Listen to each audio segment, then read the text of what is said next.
안녕하세요, 시청자 여러분. 함께 맞는 비, 한비의 진행을 맡은 유승현이라고 합니다. 지난 시간에는 학령기 편을 시작을 하면서 장애가 있는 우리 아이를 특수학교를 보낼까, 통합교육을 시킬까, 부모님들을 직접 모셔서 이야기를 들어봤습니다. 오늘은요, 교사들을 모셨어요. 통합교육 현장에 계신 교사와 특수학교 현장에 계신 교사들을 모시고 부모님들의 생각과 관점과는 또 어떤 차이가 있는지 한번 알아보려고 합니다. 그러면 두 분 모시고 말씀 나눠보도록 할게요. 일단 두 분 소개 먼저 부탁드리겠습니다. 안녕하세요. 경기도 김포시에 있는 푸른술 중학교에서 영어 교사로 근무하고 있는 이수환이라고 합니다. 저는 아이가 둘이 있는데요. 둘 다 자폐성 장애가 있어요. 지금 통합학급에 보내고 있고요. 그래서 제가 좀 부모님의 관점과 선생님의 관점을 좀 두루 잘 알고 있다고 보시면 됩니다. 안녕하세요. 저는 서울애화학교라는 특수학교에 근무하고 있는 교사 김재현이고요. 선생님들과 누구보다 열정적으로 학생들과 함께 생활하고 있다고 자부하는 그런 특수교사입니다. 자, 원래 초반에는 쉬운 얘기부터 가야 되는데 우리가 어려운 이야기부터 좀 최근에 일련의 사건으로 인해서 교권보호에 대한 많은 이야기가 나오고 있습니다.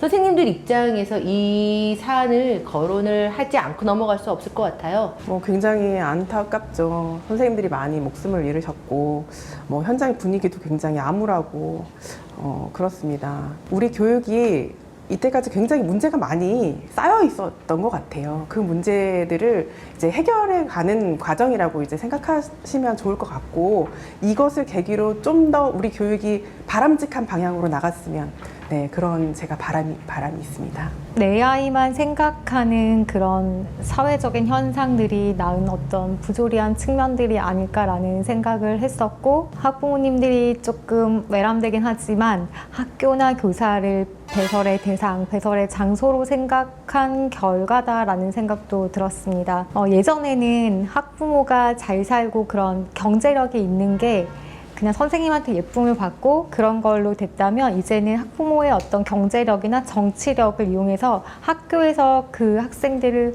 왕따를 해도 이렇게 처벌받지 않고 넘어가는 그런 사태들이 일련에 지금 저희가 보고 있잖아요. 적어도 아무리 세상이 바뀌고 변해도 마음의 양심은 가지고 살아야 되지 않을까라는 생각도 해봤습니다. 저는 부모 입장이지만 이 교사들이 느끼는 이 마음의 어떤 참담함과 문제의식에 깊이 공감합니다. 자, 근데 저는 일단 장애아이 엄마잖아요. 제가 느끼는 어떤 흐름이라는 게 있는데 그게 뭐냐면요, 어떤 이런 일련의 사건에 대한 분노가 발달장애가 있는 학생들에 대한 혐오로 가는 게 아닌가라는 분위기를 일상의 곳곳에서 느끼고 있거든요. 이런 현장의 분위기를, 이런 분위기가 학교에서도 똑같이 적용이 되는지 이게 궁금해요. 일상에서도 느끼세요? 네, 일상에서는 지하철 타고 버스 타고 마트에 갔을 때 사람들의 시선이 더 나빠졌나요? 저희 아들은 그냥 이렇게 발달장애인 티가 나는 아이예요. 근데 우영우가 나오기 시작을 하고 뭐 하면서 이런 일상이 이렇게 보여져도 그냥 우리 아이에 대해서 사람들은 시선을 거두고 이렇게 좋은 미소를 보였는데, 지금은 우리 아들이 어디 가서 한마디 하는 순간 우리 귀신 지나간다고 하죠. 순식간에 싹 조용해지면서 이 소리의 진원지를 찾게 되는 거예요. 저 진짜 몇 년 만에 느껴본 오랜만에 시선, 위축이 되긴 하더라고요. 그래서 이거는 제가 일상에서 겪는 어떤 변화인데, 학교 현장은 어때요? 학교 현장에서도 혹시 이런 분위기가 좀 있나요? 학교에서는 이 정도까지는 아니지만, 통합교육, 저는 통합교육 입장에서 말씀을 드리면, 통합교육, 교사 연수가 그래도 조금 점점 더 많아지는 분위기에서 지금 이제 주춤하는 거예요. 연수 좀 이제 내려놓자. 좀 보자. 우리가 혹시 통합교육을 안 해도 되나? 좀 이런 분위기가 조금은 있는 것 같아요. 교육부 고시안에 보면 수업을 계속해서 지속적으로 방해하는 아이들은 이제 분리할 수 있도록 하자. 분리하고 난 후에 어떻게 할 것인지 마련해 놓지도 않고 그냥 교사의 권리를 이제 존중해줘야 되기 때문에 분리를 하자, 이런 고시안을 내놨잖아요. 근데 그 대상이 어떻게 보면 선생님들이 그동안 수업 교육에서 굉장히 문제를 많이 일으켰던 우리 특수교육 대상 학생들 분리하면 되겠다, 특수반으로. 이전에도 좀 쉽게 분리를 했지만 이제 더 쉽게 양심의 가책 없이 분리해도 되겠다. 조금 이런 생각들을 하시는 분들이 없지는 않은 것 같습니다. 저희는 그런 분위기 아직은 느끼지 못하고 있고요. 제가 듣기로는 그 일반 학교에 정서의 어려움을 가진 학생들을 대하는 것 때문에 더 어려움을 겪고 있다고 들었거든요. 그 학생들은 장애가 있는 것도 아니고, 그런데 이제 행동이나 그런 것들은 선생님들이 굉장히 어떻게 할 줄 모르고 하기 때문에 그런 부분에서 좀 더 전문적이고 근본적인 접근이 이루어져야 된다고 생각하는데 아예 없었던 건 아니에요. 코로나19 이후에 교육청에서 그런 학생들을 위해서 심리적인 어떤 처방 또 상담 이런 것들이 이루어지긴 했는데 근본적으로 들어가지 못하고 이게 약간 성과를 낳기 위한 그렇게 들어가면서 제 특수반 가야 되는 거 아니야? 이런 식으로. 그래서 저는 장애 학생에 대한 혐오보다는 정서장애 어려움을 가진 학생들이 좀 더 잘 돌봐지고 또 그들에 대해서 전문적인 접근이 들어가야 된다고 생각합니다. 어려운 행동을 가진 학생에 대한 생활지도적인 부분에서 많이 학교 현장에서 선생님들이 힘들어 하시는 것 같은데요. 발달장애가 있는 학생들의 어려운 행동과 비장애 학생들의 어려운 행동에 어떤 차이점이 있을까요? 제가 이 질문을 하는 이유는 발달장애 학생들의 경우는 언어로서 유창하게 자신의 의견을 이렇게 말로 할 수 없기 때문에 또 다른 측면에서 바라봐야 하는 거 아닌가라는 의문이 들어서 선생님들한테 한번 여쭤보고 싶어서 이 질문을 하게 됐습니다. 학교 현장에서는 비장애, 장애 상관없이 굉장히 많은 학생들이 어려운 행동을 일으키고 있습니다. 뭐 네. 폭력도 많이 일어나고요. 뭐 학폭 신고도 많이 일어나고 뭐 저희는 일주일에 한 번씩 선도를 하고 있습니다. 네. 그런데 비장애 학생의 경우에는 굉장히 자신의 행동을 잘 변호해요. 변론을 잘하죠. 예, 그리고 뭐 왜 제가 이랬어요? 앞으로는 안 할게요. 이런 말도 굉장히 잘합니다. 그리고 우리도 비장애인이기 때문에 비장애인적 사고를 하죠. 그래서 그 아이의 행동을 보고 굉장히 이해를 잘 할 수 있죠. 근데 장애인이 어떤 어려운 행동을 일으키면 일단은 우리 아이들이 언어적 그런 설명에 하는데 문제가 있기 때문에 굉장히 어려움이 많죠. 우리가 분석을 해야 되죠. 우리는 비장애인의 시각으로 어떤 게 문제가 어떤 게 원인이 돼서 문제를 일으켰고 또 어떤 상황에서 얘가 이런 행동을 하고 분석을 해야 돼요. 어떻게 보면 굉장히 전문적인 그런 전문가가 필요한 일이기도 하기 때문에 굉장히 어렵습니다. 둘 다 어렵긴 하지만 조금 더 현장에서는 조금 더 어렵습니다. 선생님들이 이렇게 특수교육 전문가가 아니기 때문에 좀 더 많은 어려움을. 그러면 특수학교에서는 어떨까요? 어려운 행동을 보이는 거를 장애 학생, 비장애 학생 이렇게 나누는 게 어떤 의미가 있을까? 큰 의미가 있을까라는 생각이 들어요. 어른들도 근본적으로 의사소통이 되지 않으면 싸움이 나잖아요. 그런 것처럼 이 학생들도 그러니까 의사소통이 잘 되지 않고 자기의 뭔가 답답함이 풀리지 않으면 그걸 말로 하다가 또 싸움이 나고 아니면 뭐 이렇게 막 폭력적인 행동도 보이고 그러는데 일반 학생들 같은 경우에 아까 말씀하신 것처럼 그렇게 잘 해결을 하지만 발달장애 학생들은 내 감정을 어떻게 표현할 줄 모르고 또 그게 그러니까 그 비장애인들이 정해놓은 규정에 따라서 행동하지 않으면 그건 어려운 행동이라고 보잖아요. 그런 부분에 있어서 그걸 구분 짓는 게 그닥 의미가 없다고 생각을 하고 다만 일반 아이들은 그걸 해결할 수 있는 방법이 굉장히 통로가 많아요. 하지만 발달장애 학생들은 그걸 알아차리고 그다음에 그걸 어떻게 도와주고 그 접근 가능성이 굉장히 문턱이 높은 거예요. 그리고 거기에는 시간도 굉장히 많이 필요하고 전문적인 인력도 많이 필요하고 가정하고 학교에서 일반화되는데도 굉장히 많은 시간과 또 경제적인 지원과 그런 것들이 굉장히 많이 필요한데 우리 사회는 저는 그렇게 봐요. 비장애 학생은 1로 봐요. 하지만 장애 학생은 1로 보지 않아요. 분수로 본다고 생각을 해요. 더 비중이 작다고 보는 거예요. 그렇기 때문에 예산 부분에서도 가장 먼저 줄이는 게 이쪽 부분이라고 생각을 하고 근데 또 밀리기는 가장 어려운 쪽이 이쪽이 아닌가. 더불어서 제가 생각해 봤던 거는 노인 파트 쪽은 모두가 늙어가기 때문에 그쪽에 예산을 늘리는 거에서 크게 저항이 없다고 생각을 해요. 하지만 내가 노인이 될 수는 있지만 장애인이 될 거라는 생각은 하지 않는 것 같아요. 그래서 그쪽 부분에 예산을 쓰고 그런 부분에 좀 더 지원 대책을 마련하는데 더 네, 인색하다. 더 인색하지 않은가라는 생각을 해봤습니다. 그러면 어려운 행동에 대한 이야기가 나왔기 때문에 학교 현장에서 어려운 행동이 있어요. 우리 아이가 어려운 행동이 있어요. 이럴 때 어떤 지원을 받고 어떤 도움을 받을 수 있나요? 솔직히 얘기해도 되나요? 솔직하게 오늘 솔직한 자리입니다. 거의 아무런 도움을 받을 수 없다고 보면 네. 네, 제가 사실 학부모 입장이기도 해서 굉장히 안타까운 심정으로 우리 아이들을 보고 있는데요. 아이들이 만약에 문제 행동을 일으키고 수업을 지속적으로 방해한다. 그러면 굉장히 특수반으로 분리하기 쉬운 구조로 네네. 지금 학교가 되어 있습니다. 실제로도 계속 네네. 그렇게 하고 있고요. 뭐 수행평가를 보는데 아이가 계속 소리를 낸다. 아니면 수행평가를 보는데 뭐 뒤로 돌아본다. 뭐 이런 행동을 한다. 조금만 이제 이런 행동을 보이면 바로 특수반으로 빨리 가. 이렇게 되는 거죠. 그렇죠. 예, 사실 어려운 행동도 아닌데 네네. 굉장히 분리를 쉽게 해요. 예, 그거에 대해서 아무도 뭔가 뭐 죄책감을 느끼거나 이렇게 하면 안 된다 이렇게 생각하는 사람은 없고요. 좀 그렇게 많이 네, 저는 그게 되게 비교육적이라고 생각하거든요. 그렇다고 해서 아무런 대책이 없는 건 또 아니란 말입니다. 어떠한 지원을 받을 수 있는 것들이 있을까요? 네, 저 이렇게 얘기를 나누다 보니까 굉장히 좋은 학교 다니고 있는 것 같아요. 아, 네. 선생님 좋은 학교 다니시면 맞아요. 네. 저희는 일단 학생이 어려운 행동을 보이면 선생님들하고 일단 회의를 해요.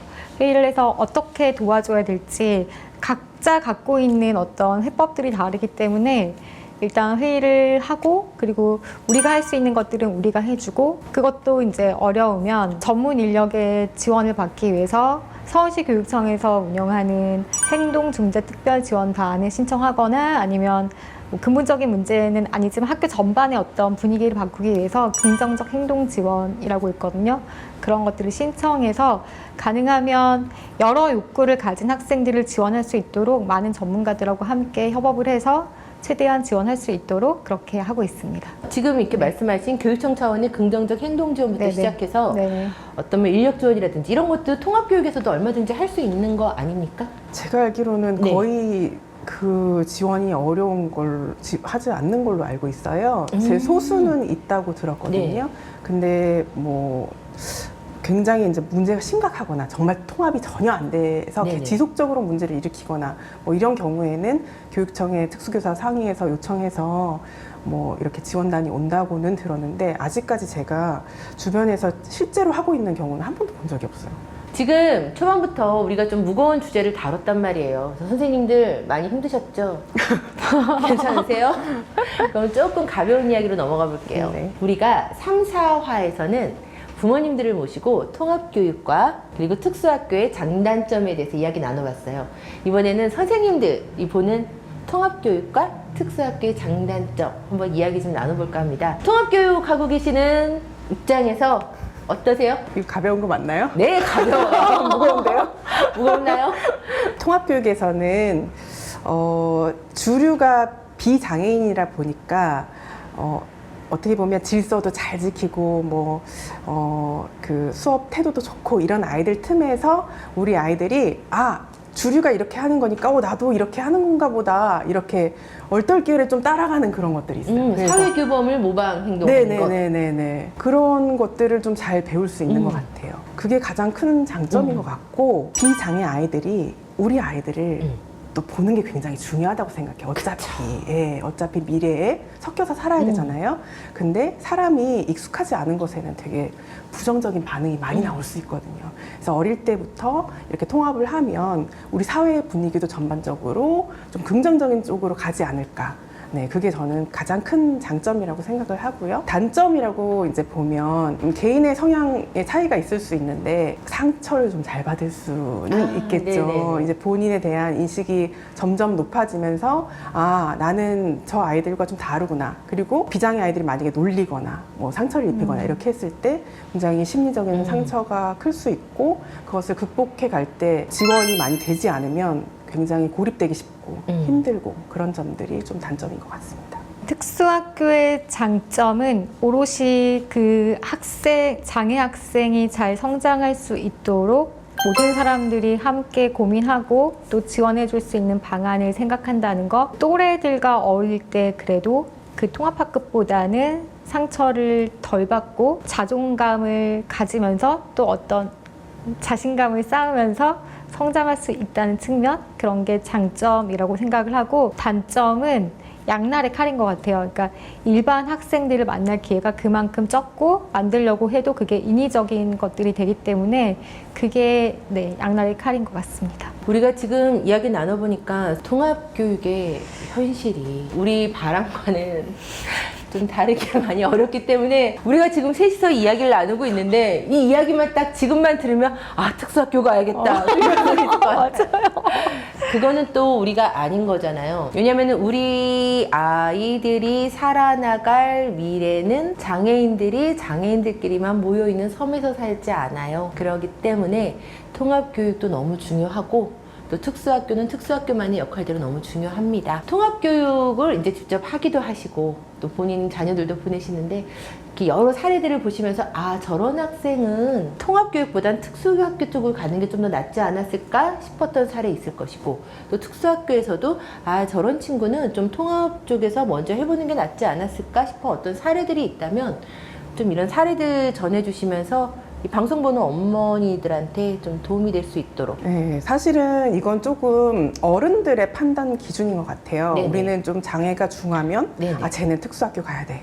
장애가 좀 경하면 얘는 통합을 해볼 만해. 네네. 이렇게 좀 생각을 많이 네네. 하시는 것 같은데 저는 좀 그렇게 생각하지 않아요. 장애가 중하더라도 자신의 의견이 분명히 있을 거란 말이죠. 저희 딸의 얘기를 좀 해도 되나요? 그럼요. 저희 딸 같은 경우에는 좀 중증 장애인이에요. 자신이 뭘 먹었는지, 누구를 만났는지 이런 걸 전혀 표현할 수 없는 정도의 장애가 있는데, 저는 이 아이가 자신을 잘 표현을 못하기 때문에 학교에 가고 싶어 하지 않을 거다.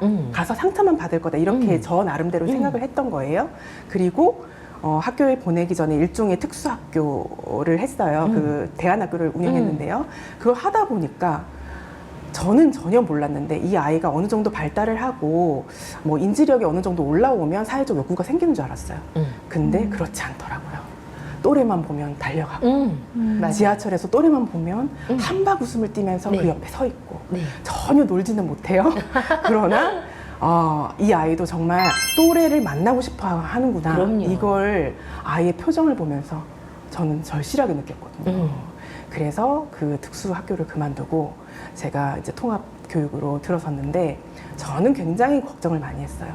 누가 만약에 때리거나 누가 해코지를 하면 이걸 최소한은 전달을 할 수 있어야 제가 걱정을 안 하겠는데 이 정도가 안 되니까 얘는 통합 진짜 어려울 거다 이렇게 생각했는데요. 아니더라고요. 통합 학급에서 너무너무 잘 지내고요. 물론 어려운 행동도 많고 하지만 그에 어울려서 굉장히 잘 지내고요. 비장의 아이들이 저는 변화되는 모습이 너무너무 놀랍더라고요. 맞아요. 그게 통합교육의 또 큰 장점 중에 하나예요. 네, 저보다 더 잘 알아요. 우리 딸하고 어떻게 어울려야 되는지. 그리고 제가 막 설득하면 말을 안 듣거든요. 근데 이 아이들이 어떻게 해야 되는지 알더라고요. 그래서 저는 이런 모습을 보면서 우리 아이가 학교에 존재했기 때문에 우리 이 비장의 아이들이 같이 살아가는 방법을 자기 스스로 터득을 하는구나. 맞아요. 이게 바로 통합교육의 힘이구나. 이런 생각을 했습니다. 또 하나의 케이스가 있어요. 네. 우리는 또 굉장히 중증이면 특수학교를 가야 된다고 생각해서 어떤 어머니께서 이제 조금 2학년까지 통합 교육을 하다가 이제 학년이 올라가면 특수학교에 가기 어렵다. 그렇게 판단하시고 중간에 빼서 특수학교를 옮기신 거예요. 근데 이 아이가 적응을 못한 거예요. 엄마 생각에는 너무 적응을 잘할 거라고 생각한 거지. 근데 아이가 계속 우는 거예요. 맞아요. 그리고 계속 이전에 다니던 학교 와서 운동장에서 나 여기 다닐 거라고. 그렇게 해서 다시 6개월 만에 다시 전학을 오는 케이스가 있어요. 그래서 꼭 뭔가 의사 표현이 안 되고 뭔가 장애가 중하다고 해서 꼭 특수학교가 맞고 경하다고 해서 일반 학교가 맞고 이런 건 아닌 것 같아요. 네, 수연쌤이 정말 중요한 부분 짚어주신 것 같아요. 우리가 정말 힘든 게 뭐냐면요. 부모들이 아이의 미래를, 아이의 학교에 대한 결정조차도 우리 부모들의 몫이라는 것. 이게 굉장히 우리들 입장에서도 힘든 일인데요. 이럴 때 우리 입장에서만 판단을 하고 선택을 내리는 게 아니라 내 아이의 입장에서 한번 좀 더 살펴보고 바라보고 관찰하고 지원해 줄 수 있는 방법을 찾으려고 발버둥 한번 쳐봐야 될 것 같습니다. 근데 통합교육에서 좀 가장 어려운 점 중에 하나가 아까도 살짝 말씀하시긴 했지만 정말 통합이 잘 되지는 않고 있는 어떤 이런 현실 조금 짚어주셨는데요. 이런 좀 현실 한 번 더 이야기 좀 해주시고 조금 더 나은 통합교육을 받기 위해서는 어떠한 것들이 필요할지 이런 제언까지 같이 해주시면 도움이 될 듯합니다. 일단은 지금 통합교육 현실은 어떤 체계가 안 잡혀 있다고 생각하시면 될 것 같아요. 이 체계가 안 잡혀 있다는 얘기는 어떤 교사를 만나냐에 따라서 굉장히 1년 1년이 달라진다고 생각하시면 됩니다. 뭐 통합교육에 대한 어떤 경험이 축적돼 있고 마인드가 돼 있는 선생님을 만나면 뭐 1년 동안 좋은 통합교육을 할 수 있다. 뭐 예를 들면 뭐 90%의 통합교육을 그래도 성공적이라고 말을 할 수 있다. 이렇게 생각하면 전혀 통합을 왜 해야 돼? 이렇게 생각하시는 분들도 있을 수 있어요. 그러니까 사람마다 생각이 다르니까요.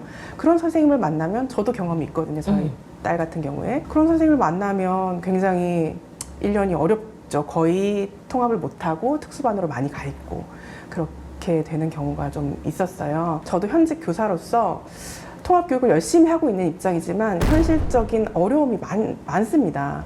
예를 들면 저희 반에도 그 특수교육 대상자가 있는데요. 지원 인력이 없어요. 예를 들면 이 아이가 생리를 막 시작했어요. 네네. 근데 교육을 시켜야 되잖아요. 네네. 교육을 시켜야 되는데 특수교사가 남자예요. 그리고 저는 담임교사고 그럼 결국 제가 교육을 시켜야 되는데 그럼 실무사가 없어요. 없는 거, 여성 실무사가 없어요? 네, 없습니다. 중학교는 거의 없어요. 없는 경우가 정말 많고 정말 거동이 불편한 아이들의 경우만 있다고 저는 알고 있거든요. 이 아이가 이제 처음 경험을 하다 보니까 많이 불편한 거예요. 그럼 수업 시간에 화장실 가고 싶어요. 근데 이게 뒤처리가 잘 안 되는 거예요. 그래서 뭐 이렇게 손이 지저분하다거나 뭐 화장실을 엉망으로 만들어 놓고 오는 거예요.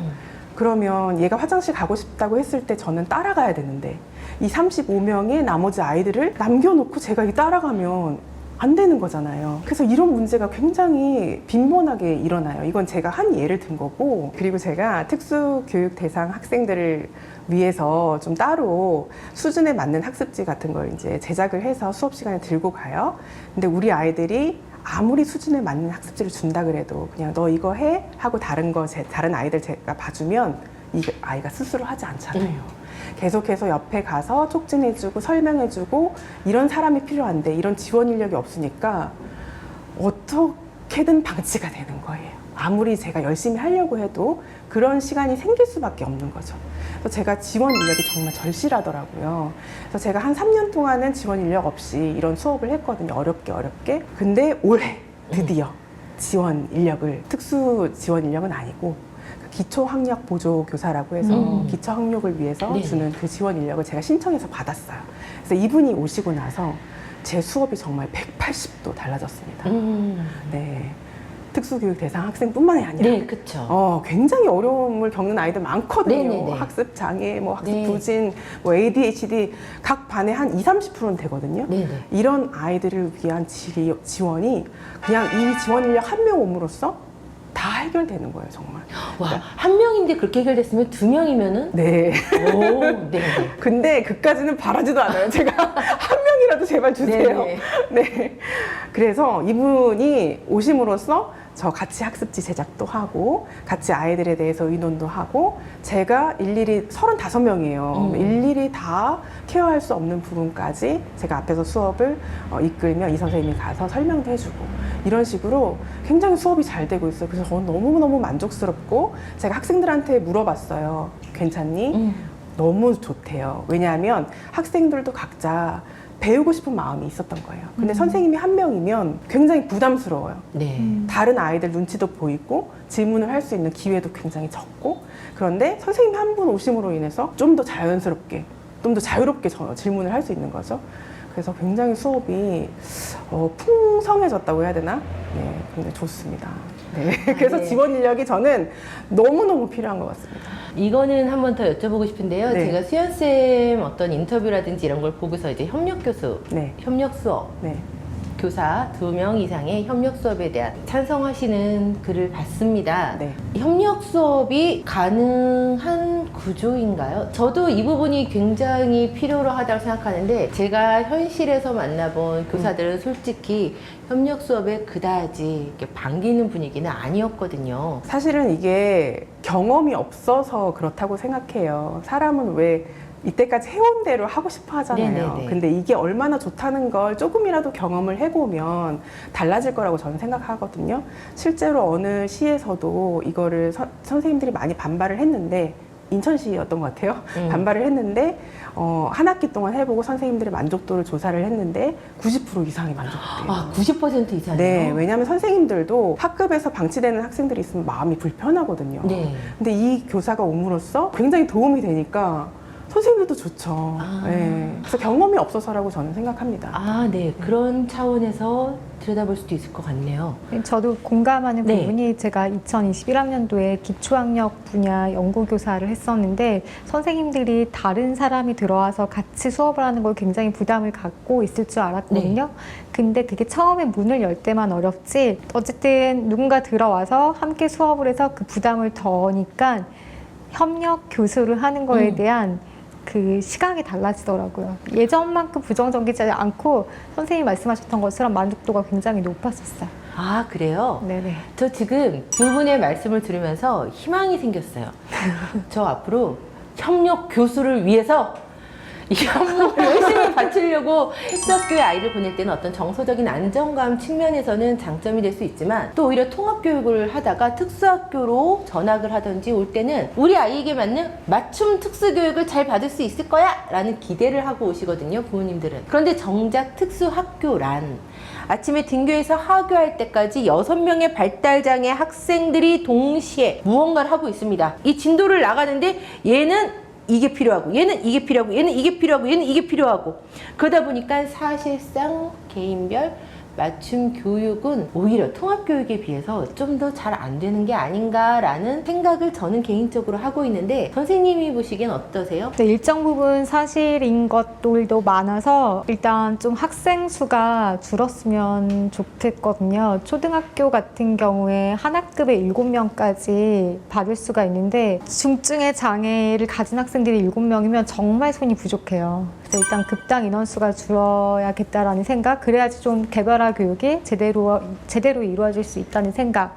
첫 번째는 그 부분이고, 두 번째는 좀 더 또 어려움을 겪고 있는 문제 중에 하나가 지원 인력과의 그 갈등 관계 문제거든요. 그러니까 저희는 특수교육 실무사가 배치가 되는데 케이스 바이 케이스잖아요. 그러다 보니까 좀 전문적으로 트레이닝을 받은 인력들이 배치가 되어야지, 안 그러면 특수교사의 에너지 낭비가 너무 심하고 또 하나의 학생이라고 불리우는 사회복무 요원들이 배치가 되는데 결근이 너무나 허다하고 지원 인력들의 어떤 질적인 부분도 보강이 되어야지 학교에서 좀 제대로 된 개별화 교육을 할 수 있지 않을까라고 생각합니다. 지금 두 분께서 좋은 말씀 많이 해주셨는데 여기서 1부 마치고 우리는 2부에서 다시 찾아뵙도록 하겠습니다. 여러분 감사합니다. 2부에서 다시 뵐게요. 감사합니다. 감사합니다.